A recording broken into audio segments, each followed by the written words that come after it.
Le président s'est adressé aux Ivoiriens, un, pour les rassurer, deux, pour leur dire qu'il est aux commandes et que la récréation est terminée, des engagements ont été pris vis-à-vis des Ivoiriens, il veut respecter ces engagements.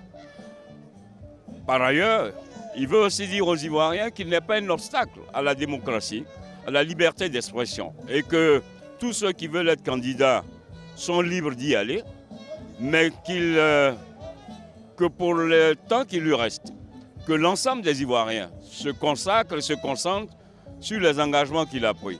Il a des travaux à faire, il a des engagements qu'il a pris pour la santé, pour l'école, pour les routes, pour l'emploi des jeunes.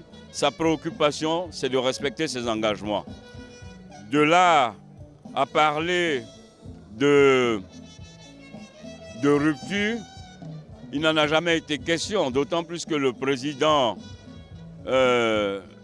rassemble tous les Ivoiriens. Et je pense que la liberté pour Guillaume Soro d'y aller ou de ne pas aller n'est aucunement une préoccupation pour le président. Et ça n'a jamais été sa préoccupation.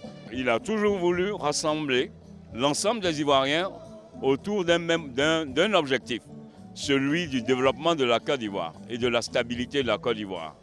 Donc, c'est un discours de fermeté, mais un discours qui rassure. Mais surtout un discours qui clarifie le débat et qui met fin aux différents arguments parfois fallacieux utilisés par certains pour le présenter comme une personne qui veut bâillonner la démocratie, qui veut donc imposer l'unicité de pensée. Il vient donc là faire la preuve de ce que le président Alassane Ouattara est un démocrate et donc le débat vient d'être donc clarifié et je pense que la campagne pour certains peut-être est ouverte, mais pour notre part, nous qui sommes les lieutenants du président Alassane Ouattara, notre préoccupation c'est les Ivoiriens. On ne parle pas de succession, on parle de construire une nation.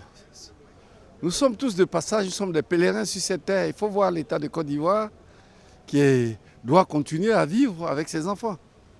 Et comment nous rassembler autour de la Côte d'Ivoire pour bâtir la Côte d'Ivoire, je crois que c'est ce que le président Alassane Ouattara a dit à travers son discours. C'est ce qu'il faut retenir.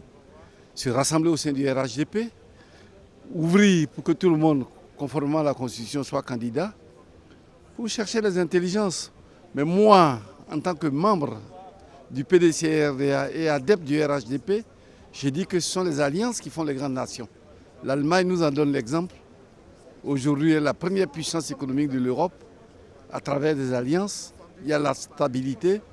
Après ces 10 ans, 12 ans de crise, nous avons besoin d'alliances pour conforter la stabilité retrouvée. Mais il y a lieu de débat. Le débat est d'abord un facteur de démocratie, de vitalité de la démocratie. C'est normal qu'il y ait des débats, mais que les débats se passent dans les cercles appropriés, pas dans la rue. Quand on parle de l'avenir d'un pays, on a un débat dans des cercles où les connaisseurs, ceux qui savent, discutent, mais pas dans la rue. Et au PDCI, le débat a lieu, mais dans le cadre du RHDP. On a pris des engagements au sein du RHDP, de part et d'autre. Nous devons tenir nos engagements pour que vive la Côte d'Ivoire.